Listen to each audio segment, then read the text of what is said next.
Hello, everybody. I'm Michael with WriterSanctuary. Now, characters are the cornerstone of any story, and poorly written ones can ultimately take away from the awesomeness of your book. A well structured and realistic character, though, can make for a memorable read. Now, today I'm sharing how I create my characters for everything I write.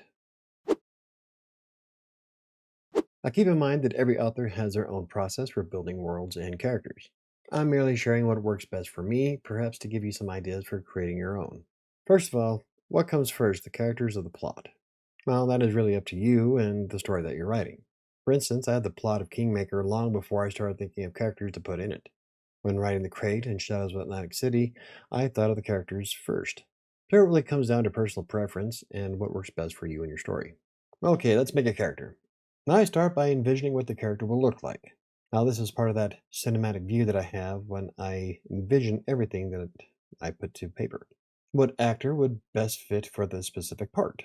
Now, this also includes any roles that the character has played that are similar to the character in my book. For instance, I used Kate Beckinsale's character from Van Helsing as a character model for Elizabeth in Shadows of Atlantic City, aside from the fact that she's just hot. Now, this gives me a base of which to describe the character to the reader. Then I'll fill out the physical attributes in something like Reedsy.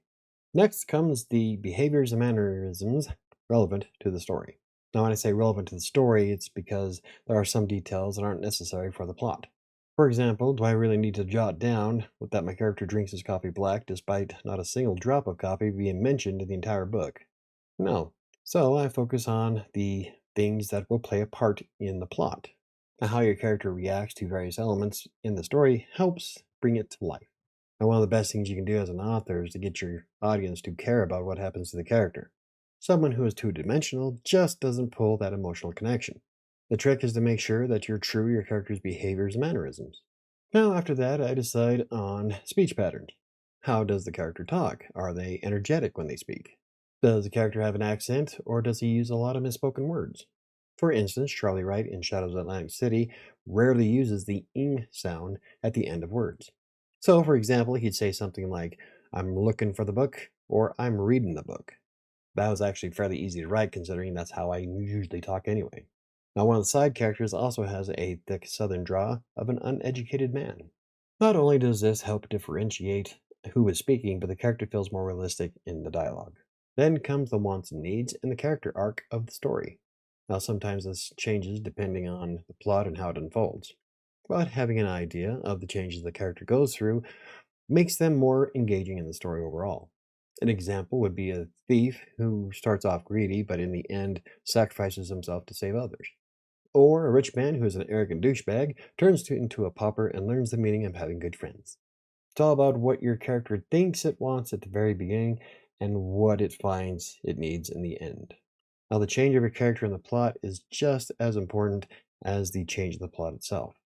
Now, lastly, I continuously make notes on the character sheet while the book is in progress.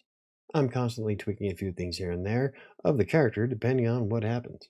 Not to mention, it helps me remember certain things that might have an impact on the story progression. As I get older, the memory slips. For example, if a character rips a piece of clothing, will there be a need to mention that rip at a later date? Or perhaps a character finds a plot device in the cemetery and you totally forget to mention it again until the second draft. The point is that there is nothing wrong with keeping copious notes about your characters as you create them and write the story.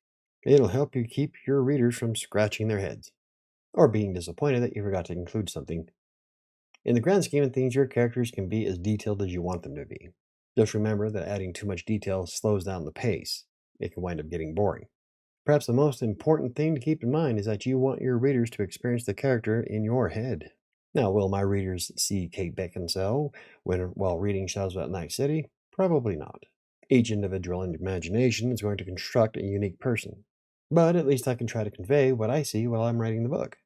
As long as you're putting together one that your readers love or even hate, it creates an emotional connection. And as I've said in the past, one of my goals is to make my beta readers cry when they read my book. If you can get someone's eyes to tear up through an emotional connection, you're doing it right. But regardless of what method you use to write your book, it's always worth the time to flesh out your characters. Now, do you have to plan out your character before you start writing? Not necessarily. Some people can write by the seat of their pants and keep the story going with no problem. For me, it's mostly remembering what I want to add to certain elements of a character I want to deliver. I am a plotter, and planning out certain parts of my book is just what works best for me. Now, as I get older, remembering that my villain has an aversion to something makes sure I don't inadvertently fill the book with plot holes. And there's nothing worse than editing and finding a lot of holes that you still need to plug up. Anywho, if you enjoyed the video, hit the like button. For more videos about self-publishing, blogging, freelance writing, or anything else I'd cover, hit the subscribe button. Don't forget to hit the notification bell. I think it's going to do it for me today. I'm going to go cool off a bit and write a blog post. I'll see you next time.